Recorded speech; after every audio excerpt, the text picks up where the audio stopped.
નમસ્કાર. આજે આપણે વાત કરવાના છીએ કિશોરાવસ્થા વિશે. ખબર છે, એ સમય બાળપણ પૂરું થાય અને પુખ્તાવસ્થા શરૂ થાય એની વચ્ચેનો એક અદ્ભુત સફર. ચાલો આ રસપ્રદ પરિવર્તનને જરા નજીકથી સમજીએ. તો આખી વાતને બરાબર સમજવા માટે આપણે એને 5 ભાગમાં વહેંચી દીધી છે. સૌથી પહેલા કિશોરાવસ્થા એટલે શું? પછી શરીરમાં શું શું બદલાય છે? આ બધા પાછળ કોનો હાથ છે? મતલબ કે અંતઃસ્ત્રાવોનો રોલ શું છે? અને હા, ફક્ત શરીર જ નહીં, માનસિક વિકાસ પણ કેવી રીતે થાય છે? અને છેલ્લે કે આ બધું એકદમ નોર્મલ, એક કુદરતી પ્રક્રિયા છે, એ પણ જોઈશું. ઓકે, તો ચાલો શરૂ કરીએ આપણા પહેલા મુદ્દાથી. કિશોર અવસ્થા. આ શબ્દનો અર્થ શું છે? આ તબક્કો ક્યારે શરૂ થાય છે? ચાલો જાણીએ. જુઓ, આ કોઈ અચાનક થતી વસ્તુ નથી, પણ એક આખી પ્રોસેસ છે. સામાન્ય રીતે લગભગ 11 વર્ષની ઉંમરથી આની શરૂઆત થાય છે અને છેક 18 કે 19 વર્ષ સુધી ચાલે છે. અને આ સમયગાળાના અંતમાં વ્યક્તિ પ્રજનનની દ્રષ્ટિએ સંપૂર્ણપણે પરિપક્વ બની જાય છે. આ આખા બદલાવને સમજવા માટે એક બહુ જ મસ્ત ઉદાહરણ છે.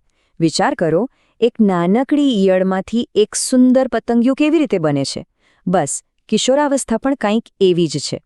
શરીર આખું બદલાઈ જાય છે અને ઘણી નવી ક્ષમતાઓ વિકસે છે. ચાલો હવે વાત કરીએ એ ફેરફારોની જે સૌથી પહેલા નજરે ચડે છે, એટલે કે શારીરિક ફેરફારો.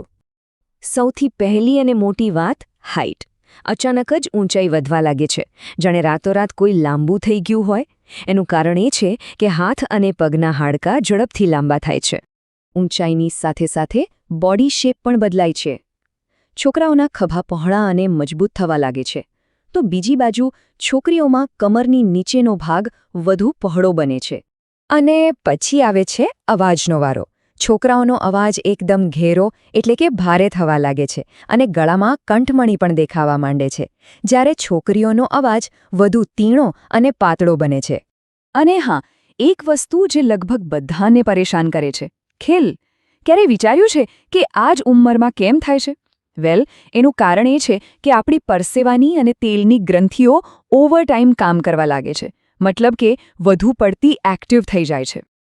તો સવાલ એ છે કે આ બધા ફેરફારો, હાઇટ વધવી, અવાજ બદલાવ, આ બધું કરાવે છે કોણ? વેલ, આ બધાનું કંટ્રોલ આપણા શરીરની અંદર રહેલા કેટલાક કેમિકલ મેસેન્જર્સના હાથમાં છે.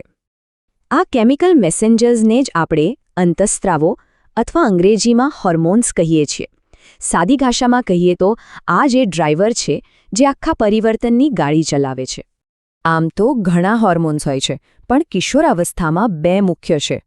છોકરાઓમાં એ છે ટેસ્ટોસ્ટેરોન અને છોકરીઓમાં એ છે ઇસ્ટ્રોજન. આ બંને જ પોતપોતાના શરીરમાં ખાસ ફેરફારો લાવવા માટે જવાબદાર છે. તો આ હોર્મોન્સ કરે છે શું? વેલ, છોકરાઓમાં ટેસ્ટોસ્ટેરોનને કારણે દાઢીમૂછ અને છાતી પર વાળ ઉગવાનું શરૂ થાય છે, જ્યારે છોકરીઓમાં ઇસ્ટ્રોજનને કારણે સ્તનનો વિકાસ થાય છે. આ સિવાય બંનેમાં બગલ અને પ્યુબિક વિસ્તારમાં પણ વાળ ઉગે છે. આ બધાને ગૌણ જાતીય લક્ષણો કહેવાય છે. પણ આખી વાત ફક્ત શારીરિક ફેરફારો પૂરતી સીમિત નથી. શરીરની સાથે સાથે મગજની અંદર પણ એક જબરદસ્ત અપગ્રેડ ચાલી રહ્યું હોય છે. આને સમજવા માટે તમે એને મગજનું સોફ્ટવેર અપડેટ કહી શકો. જેમ ફોનમાં નવું સોફ્ટવેર આવે અને વધુ સ્માર્ટ થઈ જાય, બસ એવું જ કંઈક. આ અપડેટ પછી મગજ વધુ જટિલ બાબતો અને નવા વિચારોને સારી રીતે પ્રોસેસ કરી શકે છે. તો આ અપડેટથી થાય છે શું? વ્યક્તિ વધુ સ્વતંત્ર રીતે વિચારવા લાગે છે, પોતાના વિશે વધુ સભાન બને છે, એટલે કે હું કોણ છું એવા સવાલો ઉઠે છે. વિચારવાની શક્તિ વધુ ઊંડી અને તાર્કિક બને છે, અને નવી નવી બૌદ્ધિક સ્કિલ્સ પણ ડેવલપ થાય છે. હવે વિચારો, શરીર અને મન બંનેમાં આટલા બધા ફેરફાર એકસાથે થતા હોય તો થોડી મૂંઝવણ થવી, થોડી અસુરક્ષા અનુભવવી એ બિલકુલ સ્વાભાવિક છે, બરાબર ને?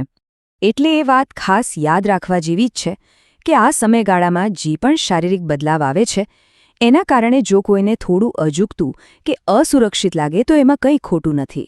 એ આખી સફરનો જ એક ભાગ છે. It's completely normal.